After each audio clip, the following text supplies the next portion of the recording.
ഗ്രോവിയെ കുറിച്ച് പറയുമ്പോൾ ഇത് ഒരു e commerce cum direct selling കമ്പനിയാണ്. ഞങ്ങൾ ഈ ഗ്രോവിയ എന്ന് പറഞ്ഞ കമ്പനിയെ കുറിച്ച്, കമ്പനി തുടങ്ങുന്നതിനെ കുറിച്ച് ആലോചിച്ചത് ജൂൺ 25-ാം തീയതിയാണ്. ജൂൺ 26-ാം തീയതിയാണ് എന്റെ ബാക്കി ഡയറക്ടേഴ്സുമായിട്ട് ഞാൻ ഇരുന്നത്. അത് കഴിഞ്ഞ് കമ്പനി തുടങ്ങുന്നതിനെ കുറിച്ച് ആലോചിച്ച് ഫിക്സ് ചെയ്തത് ഓൾമോസ്റ്റ് ഒരു ജൂലൈ 15-നാണ്. ഇന്ന് നമ്മള് ഓഗസ്റ്റ് 31 എന്ന് വെച്ചാൽ 1.5 മാസത്തിനുള്ളിൽ എല്ലാ ടൈപ്പ് ഓഫ് ലൈസൻസിങ്ങും കിട്ടുകയും അത് നമുക്ക് നേടിയെടുക്കാൻ സാധിച്ചു എന്നുള്ളത് ഈസ് ഓഫ് ഡൂയിങ് ബിസിനസ് എന്നുള്ളതിന് എത്ര സപ്പോർട്ടീവ് ആണ് ഇവിടെ ഗവൺമെന്റ് എന്നുള്ളതിനുള്ള ഒരു വലിയ ഉദാഹരണമാണ്. നാട് മുറിച്ചു ഗ്രോവിയ ഔപചാരികമായി ഉദ്ഘാടനം ചെയ്ത് പ്രഖ്യാപിച്ചു. ഇവിടെ നമ്മുടെ chairman and managing director doctor പറഞ്ഞു, കേരളത്തെ കുറിച്ചുള്ള ഒരു കാഴ്ചപ്പാട് നേരത്തുള്ളതിനെ കുറെ മാറിയപ്പോൾ യഥാർത്ഥത്തിൽ ഇന്ത്യയിൽ ഏറ്റവും കൂടുതൽ 5 സ്റ്റാർ ഹോട്ടൽ കേരളത്തിലാണ് എന്ന് പറയുമ്പോൾ കേരളം ഇന്ത്യയിലെ ഏറ്റവും ചെറിയ സംസ്ഥാനങ്ങളിലൊന്നാണെന്ന് കൂടി കണ്ടുകൊള്ളണം. ഇന്ത്യയുടെ മൊത്തെടുത്താൽ 1.16% ഭൂമിയെ കേരളത്തിലുള്ളൂ. നമ്മൾ മാപ്പ് നോക്കിയാൽ ചെറിയ കേരളം വലുതാണ് പല കാര്യങ്ങളിലും, പക്ഷെ ഭൂമിയിൽ നമ്മൾ ചെറുതാണ്.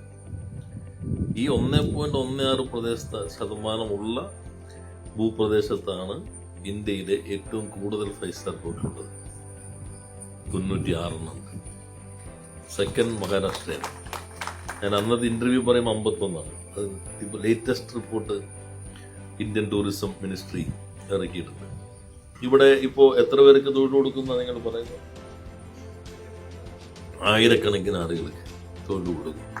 അത് നന്നായിരിക്കും. അത് നല്ല രീതിയിൽ മുന്നോട്ട് പോകട്ടെ. എല്ലാവിധ ആശംസകളും അർപ്പിക്കുന്നു.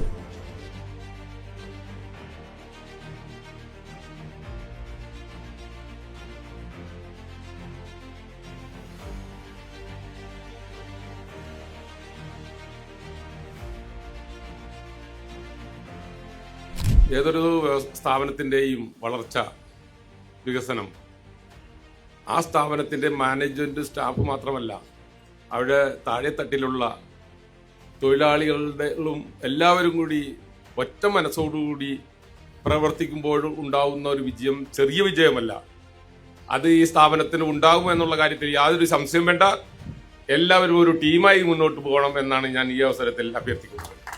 ശ്രീ ജോളി ആന്റണിയെ സംബന്ധിച്ച് ഒരു ബിസിനസ്സുകാരനാണ്.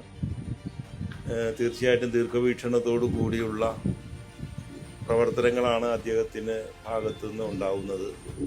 തീർച്ചയായിട്ടും അദ്ദേഹത്തെ വിശ്വസിച്ച് അദ്ദേഹത്തിനോടൊപ്പം നിൽക്കുന്നവർക്കും തീർച്ചയായിട്ടും ഒരു അഭിവൃദ്ധി ലക്ഷ്യം ഇട്ടുകൊണ്ട് തന്നെയാണ് ഇങ്ങനൊരു സ്ഥാപനം ഇവിടെ ഇതിൻ്റെ ഓഫീസിൽ നിന്ന് ഇവിടെ ആരംഭിക്കുന്നത്.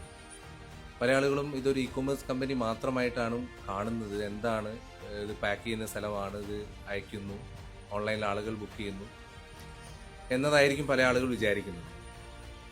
ഗ്രോവിയ എന്ന് പറയുന്നത് ഒരു ഡയറക്റ്റ് സെല്ലിംഗ് പ്ലസ് ഒരു ഇ കൊമേഴ്സ് കമ്പനിയാണ്. സോ ഡയറക്റ്റ് സെല്ലിംഗ് എന്ന് പറയുന്ന മേഖല തീർച്ചയായിട്ടും ഒരു ഉൽപ്പന്നം എടുത്തുകൊണ്ട് ഏത് വ്യക്തിക്കും ഗ്രോവിയ എന്ന് പറയുന്ന നമ്മുടെ കമ്പനിയിൽ കടന്നു വന്നുകൊണ്ട് പല കോടികൾ സമ്പാദിക്കാൻ സാധിക്കുമെന്നുള്ളത് യാഥാർത്ഥ്യമാണ്.